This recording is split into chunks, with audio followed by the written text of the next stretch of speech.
Welcome back to our study in the book of Romans. This is the Romans Education Part 1, and this is session 21. We left off last time looking at that first basic body attribute, which is participation. And it doesn't make any difference what your use is in the body. The body needs every member to step up and do its part. And it doesn't matter if you're a foot or a hand or an ear or an eye. If the body is going to successfully function, it needs all, no pun intended, hands on deck. And it needs every hand to participate. So there's the first one. Now let's move to the second part of this first section, because this ran from 14 to 19. So now we're going to start with verse 20.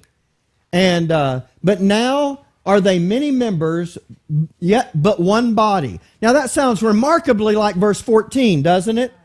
All right. But it's just kind of reversed here. So we see it's going to be a different perspective, and indeed it is. And the eye, so here's the way that gets explained. And the eye cannot say unto the hand, I have no need of thee. Nor again the head to the feet, I have no need of you. Nay, much more those members of the body which seem to be more feeble are necessary. Now let me ask you a question, because I think you know this right off the bat. Why can't the eye say to the hand, I have no need of you? Why can't it say that? Okay, it can't talk. All right, well that settles that.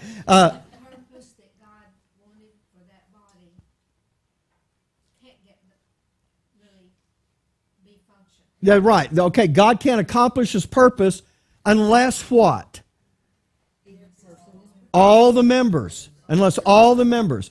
But now, if all the members are participating, now this is going to bring us to something else. If you can't say, I have no need of you, the opposite of that, if that's the wrong thinking, then the right thinking very simply is, I need you. And there's a word for that. I came up with this word. Oh, you have no idea how much I chase myself around on this.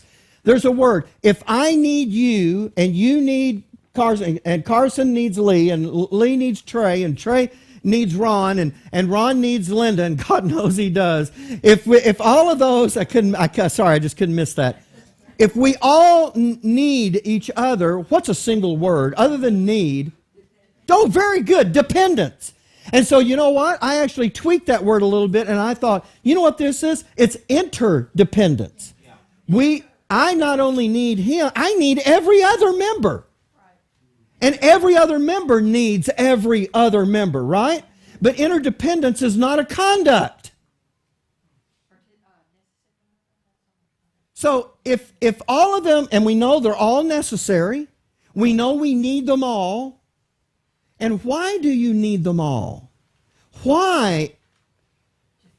A function can't get accomplished without cooperation. Exactly. Oh, there it is. Bob nailed it.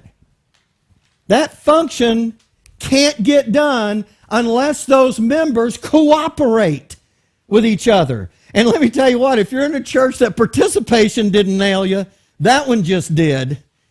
Cooperation. Because it's not enough. Can you see how those are two sides of the same coin? I've got to participate, but it's not me doing my own thing. What I'm participating in is in cooperation with what the body is doing. Every member doing his part. Now, I know this is simple stuff. I'm not insulting your intelligence with this, but what I'm trying to show you is these are the first two body attributes that are now going to start taking place in this group. And you shouldn't think about it outside of this group for right now. Later, the Scripture will take you from here to other places. But you know what? Before you can get it right out there, you're going to have to get it right in here with people who understand exactly what you understand.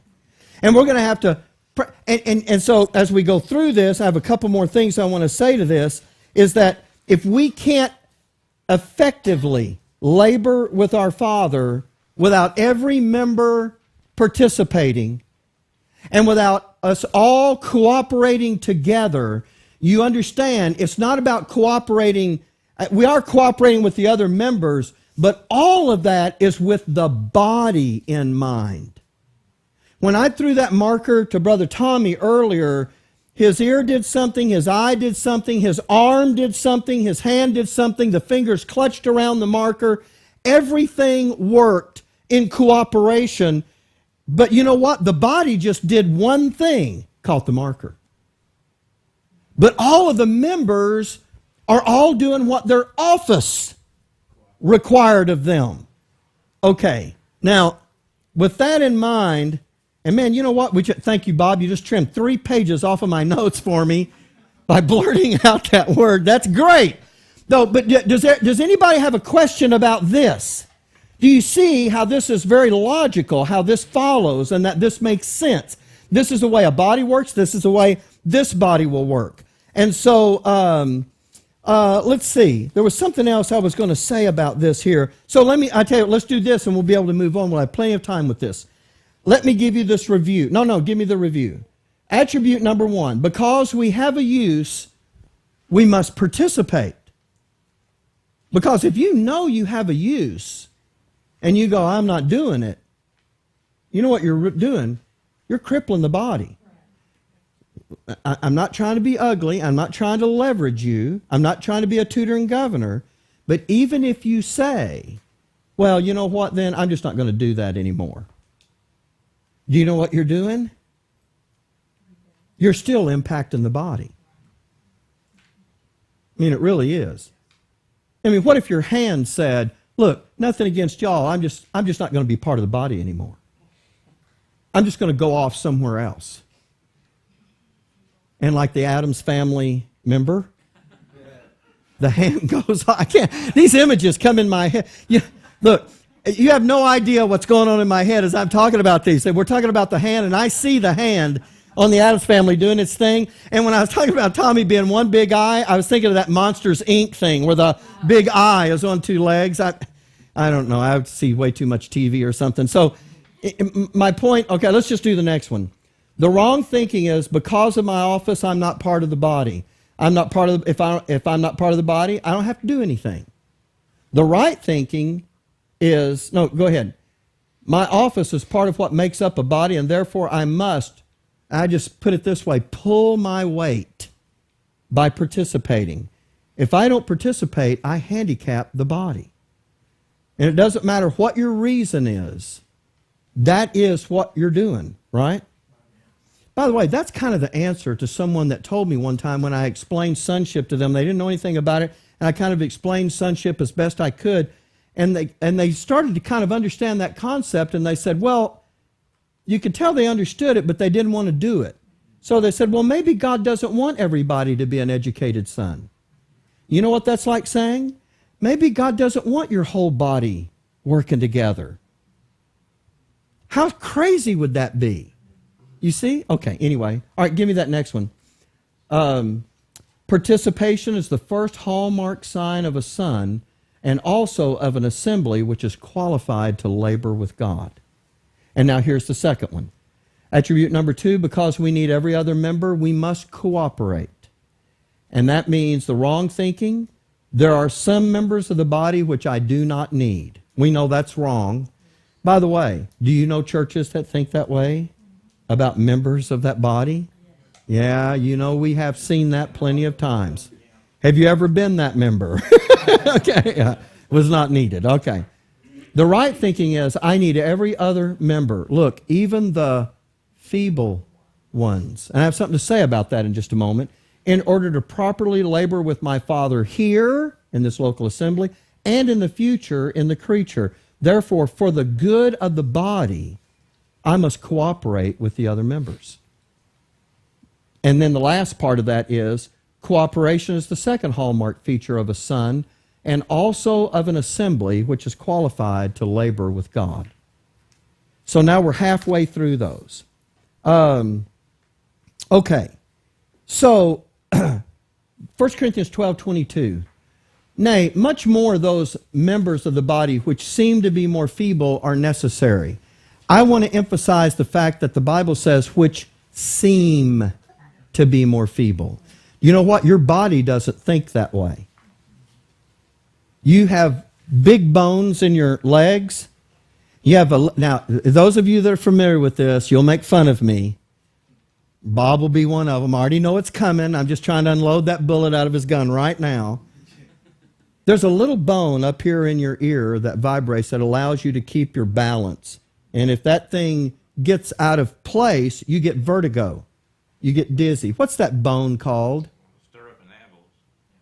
Is that what it is? Okay. In fact, if you turn upside down, it is possible for that little bone to kind of get dislodged. And let me tell you what, you may think it's feeble. Let that member not do its job. And guess what? The whole body suffers. And you have to get that thing back in place. You know what? There's not a member of your body. Your femur bone never looks at that little bone up there in your ear and goes, I could crush you. I could just crush you. And it never thinks that way. You know what every other bone wants that little bone to do? Succeed. To function. It wants it to work. In fact, we're going to kind of get into that later on in this next passage. They want that thing to work right. They're cheering for it. And guess what?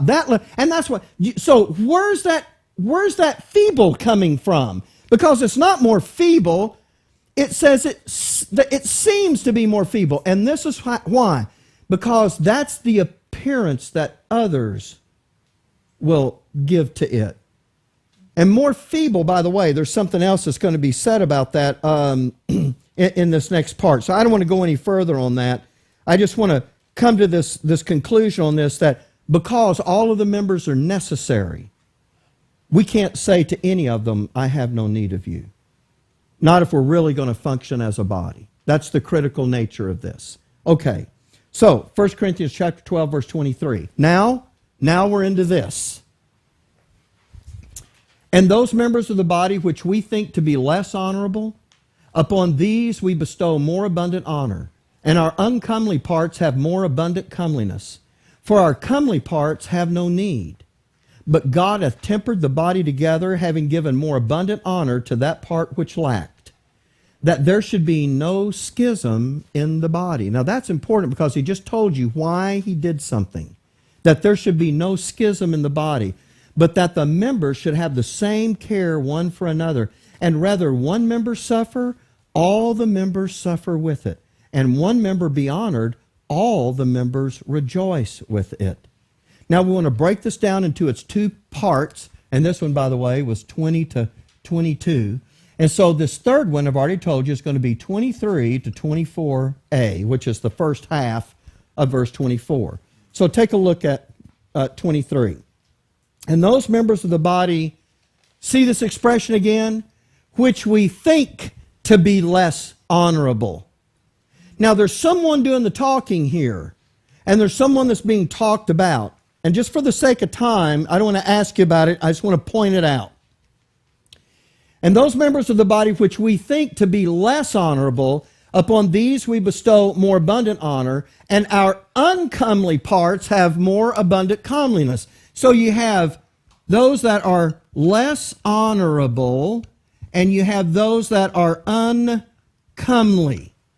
Now, there's some definition of terms that needs to go on here.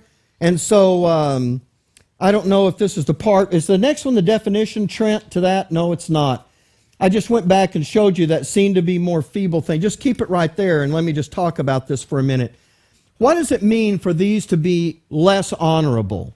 Well, in a minute we're going to define these terms, but there are parts of your body that get more attention than other parts of the body just by virtue of the office that they fill. And I'll give you an example. The eyes are one that even the unsaved world looks at and thinks it not only is honorable, but it is comely. Comely talks about beauty and that kind of issue. And how many songs have been written about someone's eyes? I mean, you just look at that, and because of what the eyes are and where the eyes are, they get a lot of attention. And so there's other parts of the body that just don't naturally get that kind of attention. In fact, the only time you really think about them is when they quit working. And then you think about them a lot. I remember when I had kidney stone, And I remember thinking, once that was done, I'm really glad for that kidney now to be operating correctly, because I like no pain. Well, there's a whole lot of members that work behind the scenes, and they don't get the notice. They're not the ones that are looked at in a certain way. But let me ask you this. Does the eye ever look at any other part of your body and think, you're not very important? No, it doesn't. But because the more honorable and now watch this. No, back me up one, Trent. There you go. No, that's not a one-on-one either. Back me up again. Whoa, right there. Let's see. I'm looking at more kind of stuff. Yeah, this is what I'm after right here. Look at the last part. Look at this first part of 24, because that's where it cuts off, right there at the colon. For our comely parts have no need. What is it talking about? Well, it says it says those the members of the body which we think to be less honorable, upon these we bestow more abundant honor. And our uncomely parts have more abundant comeliness. Who's getting the attention here? The less honorable and the uncomely parts are getting some attention from the other members of the body because a possible problem is perceived. Remember a while ago it said that there be no schism in the body. Remember we read about that? There's a problem that looks like it could come up in the body among the members. And in order for that problem not to come up, there is a need that these seemingly less honorable and uncomely members have that the others, okay, back me up to that other, okay, and see in 24, for our comely parts have no need. What is that talking about? It's talking about they get noticed. They're in the forefront. They're not lacking any of that. They don't need someone to come along and showcase them. But they recognize that there are other members that if they weren't doing what they were doing behind the scenes, that this body wouldn't be functioning at all. I mean, if you're going to just put it in the sports analogy, it's like a quarterback thinking he's the whole team. I got news for you. If nobody's blocking, he's not going to have a good year. And so it takes everybody to get that done. Well, I really don't want to get away from the analogy of the body because that's really the proper one. But when he says, our comely parts have no need, in other words, and so you might say, okay, then I understand there's something that's being done here by some parts of the body to other parts of the body. There's something being done. Yes? And you might be asking the question, so how in the world do we bestow more abundant honor on those parts that seem to be less honorable? How do we do that? Well, we are going to talk about that, but what we're really after right now is the sense of what this third body characteristic is, because it's wrapped up in these members noticing something about other members and doing something. Now, don't give me the body attribute yet, Bob. But let me just ask this question and see if you can come up with this, because this is where you're going to go back to the word office. This is how you have discovered this from Romans chapter 12, verse 4 and 5, when he said, the body has many members and all members have not the same office.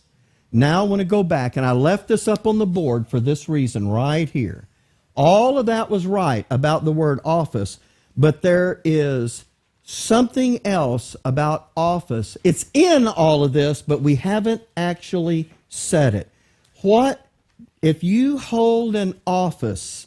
It tells you something about your relationship to everyone else. And what is that?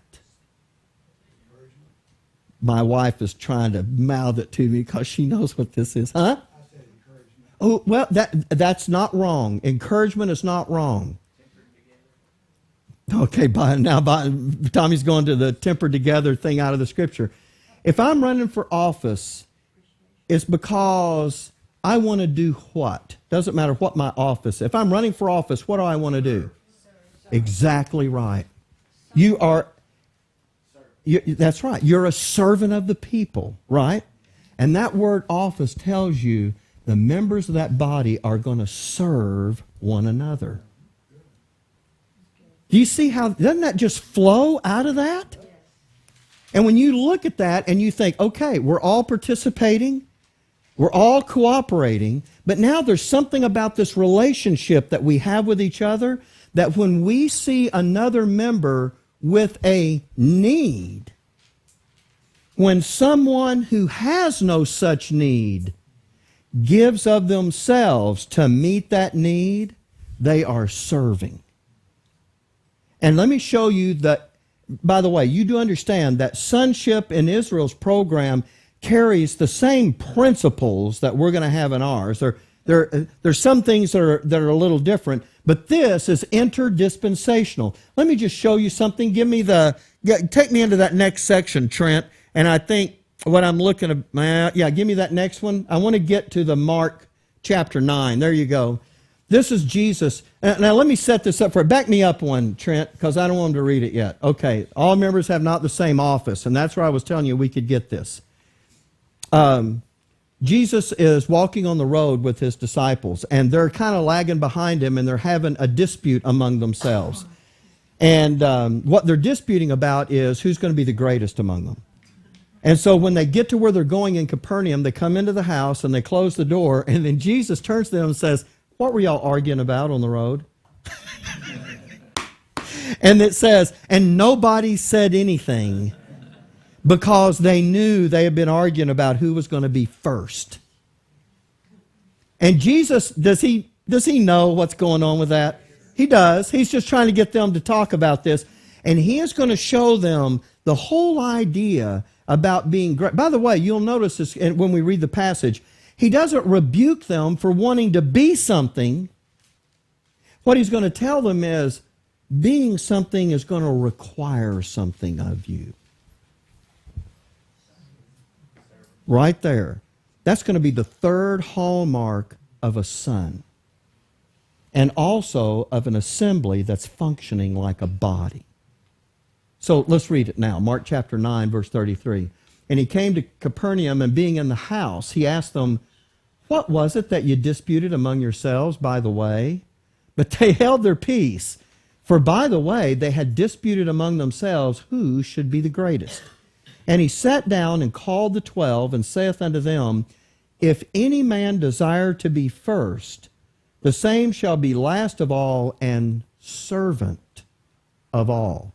He's not talking about a false humility. He's talking about someone who genuinely sees a need in another and determines to meet that need. Now, this discussion goes on, not in just 9, but look, 42 verses into chapter 10, we're still on this subject. Mark 10:42. But Jesus called them to him and saith unto them, You know that they which are accounted to rule over the Gentiles exercise lordship over them, and their great ones exercise authority upon them, and whosoever of you will be the chiefest shall be servant of all. Do you see how this thing is, even back in Israel's program? You say, well, Brother Mike, we're not in Israel's program, and I absolutely agree. But when Paul talks to the Galatians, remember, if you get Romans doctrine wrong, you're going to get it wrong in one of two ways. You're going to either go off the tracks on the side the Corinthians went, or you're going to go off the tracks on the side the Galatians went. Well, the Corinthians got this wrong, and Paul has to reteach it to them. But the Galatians got this wrong too. And I don't want to go over to Galatians and teach you anything about it, but I just want to show you this one thing, because what are we talking about in the Romans doctrine? We're talking about godly love getting established for the other, as we now know, members of this body, so that we have selflessness. Do you see how this all works? Selflessness says, I need to do my part, not depend on someone else to do it for me. Selflessness says, I'll cooperate with them. This isn't my show. This is about what the body is doing. And selflessness says, I'm going to serve where there is someone who has a need. especially in an area I have no need. So let me take you over to Galatians, just show it to you. Galatians chapter 5, verse 13. For brethren, you have been called unto liberty, only use not liberty for an occasion of the flesh, but by love serve one another. You know what he did? He just spelled that out for them. This is how you're going to do. This is where you guys have run off the rails here. This theme keeps coming up over and over again. We're not going to learn this, and when we get these 4, you go, okay, let's put those 4 up on the shelf, and we're done with them. What's next? Those are going to be in your pocket every single day because you're going to be utilizing them. Now do you understand the stroke of genius? He said humbly. You understand why we can't allow this to fall through the cracks. You can't go through Romans chapter 12, verses 4 and 5, and see that analogy set forth and say to yourself, oh, good, we're like a body, and move on. That's supposed to have some kind of meaning for us, because that's what brings a body into existence and allows it to function. Because you can already see, if these aren't going on in your physical body, what are you going to get done? You understand you know what Tommy's eyes were doing when his hand reached out to catch the marker? They were serving. They were serving the hand. Your physical body does these things every moment of the day. What about when I'm asleep? You said even when we were asleep. That's right. And there, you know what? The body doesn't consider... Look, you know what? Your pancreas doesn't get one kind of blood, but your eyes get a good kind. They all get serviced with the same bloodstream. Those lungs, you know what they're doing the whole time you're asleep? They're serving every member of your body. You know what? Breathing that air in and breathing out and keeping that going. That heart is pumping the whole time. And you know what it's doing? It's serving the whole body. And if that air doesn't get mixed in with that blood and that goes to all of the members of the body, then there's no cooperation going on. And what if the heart decided, you know what, I'm just going to stop? Okay, I said, you're dead. You are, aren't you? Now, you may look at that and say, well, if my foot decides it's not going to do anything, I'm not dead. No, but you know what? You're still not going to function like you're supposed to. You know what I'm saying about this. If we're going to be the kind of body that really works according to the design and purpose of our Heavenly Father, we need all those members. And we need them participating and cooperating and serving. And now, that's going to bring us up. That's going to bring us up. In fact, this is the end of this session, so let me just stop here. Give us just a second, and when Trent gives me the go-ahead, we'll start our last session, because this is perfect. I have 56 seconds left.